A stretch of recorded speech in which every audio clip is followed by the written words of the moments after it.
balance. 라미 사파리 두 자루를 샀습니다. 하나는 EF, 하나는 F입니다. 그런데 제가 궁금한 립은 이 상자 안에 없습니다. 그리고 이 펜이 입문용으로 불리는 이유도 가격 때문만은 아니었습니다. 제가 원한 건 캘리그라프 립 1.5와 1.9였는데요. 제가 구입한 펜샵에서는 완제품으로 이 립들을 선택할 수 없었습니다. 그래서 EF와 F 두 자루를 사고 립은 따로 구매했습니다.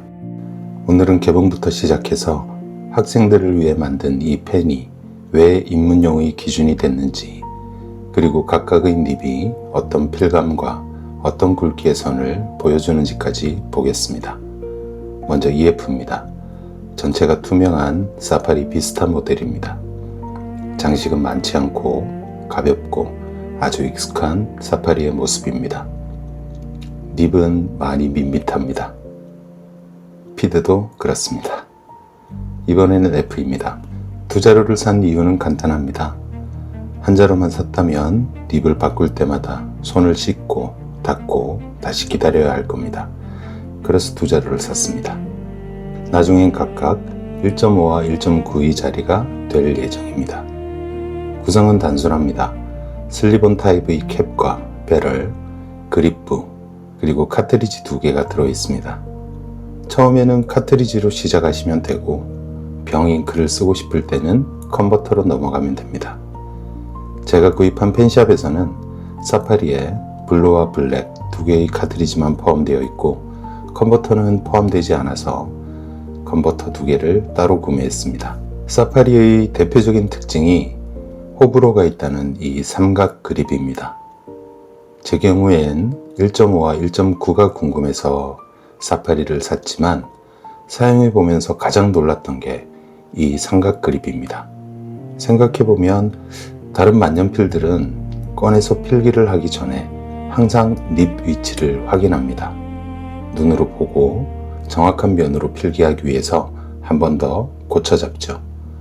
그런데 라미 사파리는 삼각 그립을 잡기만 하면 적당한 필각과 정확한 립의 위치로 파지할 수 있습니다. 심지어 눈을 감고 잡아도 정확한 위치로 잡힙니다. 저는 컨버터로 시작하겠습니다. 그립 부위 홈에 컨버터의 돌기를 맞춰 끼워 넣기만 하면 됩니다. EF와 F닙의 비교입니다. 사파리의 모양은 스타일이기 이전에 사용법에 가깝습니다.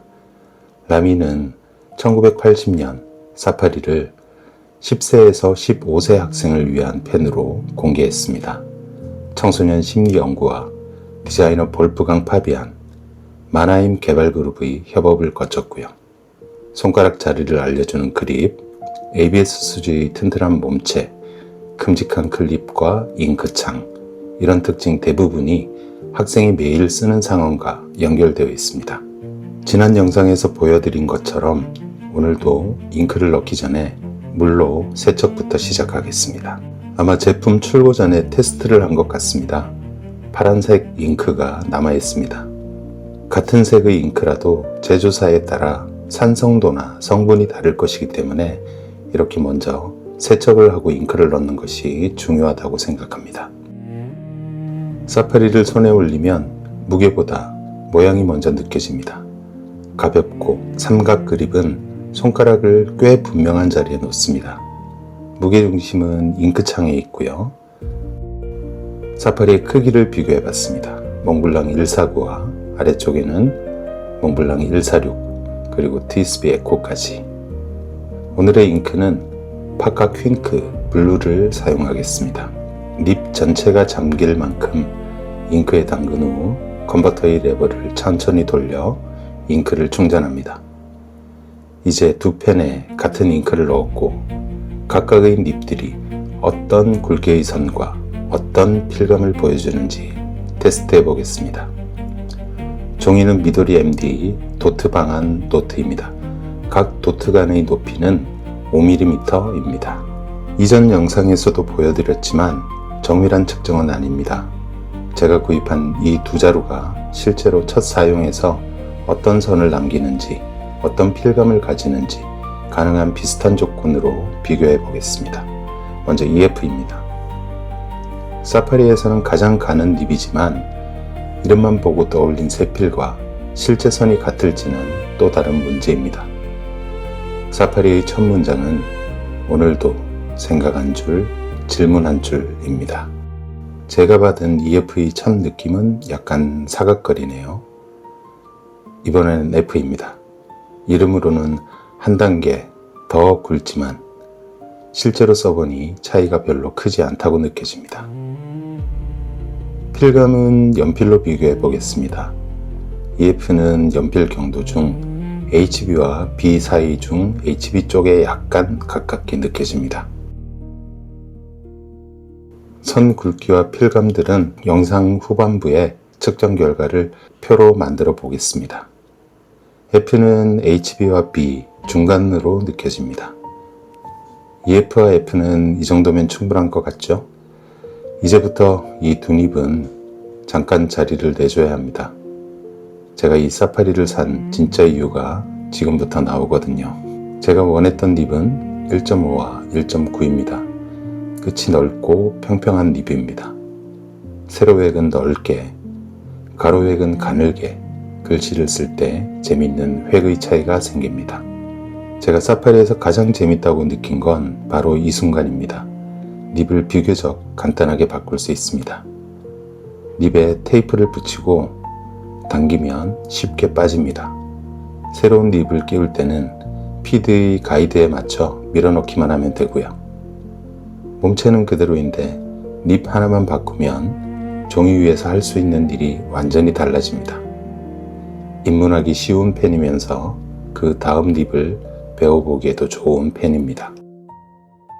1.5와 1.9에서 궁금했던 건 받침과 글자 안쪽 공간이 편하게 썼을 때의 글자 크기입니다. 필감은 화면으로 전달하기가 참 어렵습니다. 부드럽다고 말해도 사람마다 떠올리는 느낌이 다르니까요. 그래서 지난 영상처럼 익숙한 연필의 소리와 촉감으로 한번 빗대어 보겠습니다. 물론 연필 경도가 필감을 재는 잔은 아닙니다. 단순히 비유로 봐주시면 좋겠습니다. 1.5와 1.9처럼 넓은 닙에서는 글씨 모양만큼 잉크 공급도 중요합니다. 처음 한두 획은 잘 나와도 계속 이어서 쓰면 잉크 공급이 부족해질 수도 있거든요. 그래서 긴 선으로 잉크 흐름이 끝까지 따라오는지 보겠습니다.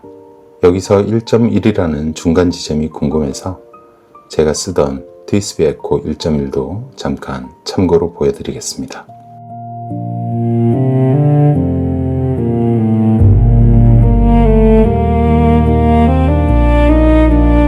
각각에 어울리는 자리를 하나씩 맡겨보았습니다. 1.9로 제목을, 1.5로 소제목을 쓰고 본문은 F, 작은 정보들은 EF로 적어보았습니다. 네 종류의 닙에게 각자 편안한 자리를 찾아주는 과정입니다. 따로 놓고 봤을 때는 굵기의 차이였지만 한 장에 모아보니 역할의 차이가 됩니다. 결과를 기준으로 정리해 보겠습니다. 작은 글씨와 긴 기록이 중요하다면 EF나 F닙이 가장 편안합니다. 일상의 필기에 무난하게 쓰고 싶다면 F가 제일 잘 맞았고요. 제목처럼 큰 글씨나 획의 재미를 함께 한다면 1.5, 1.1이 좋을 것 같습니다. 1.9는 사실 조금 실망입니다. EF와 1.5가 더 마음에 듭니다. 사파리는 처음 쓰는 사람을 위해 만들어졌지만 처음에만 머무는 펜은 아니었습니다. EF는 작은 기록을 남기고 F는 생각을 이어줍니다. 1.5와 1.9는 문장과 제목을 강조해 줍니다. 잘 써지는 펜은 글씨를 남깁니다. 재밌는 펜은 다음 한 줄을 더 쓰게 합니다.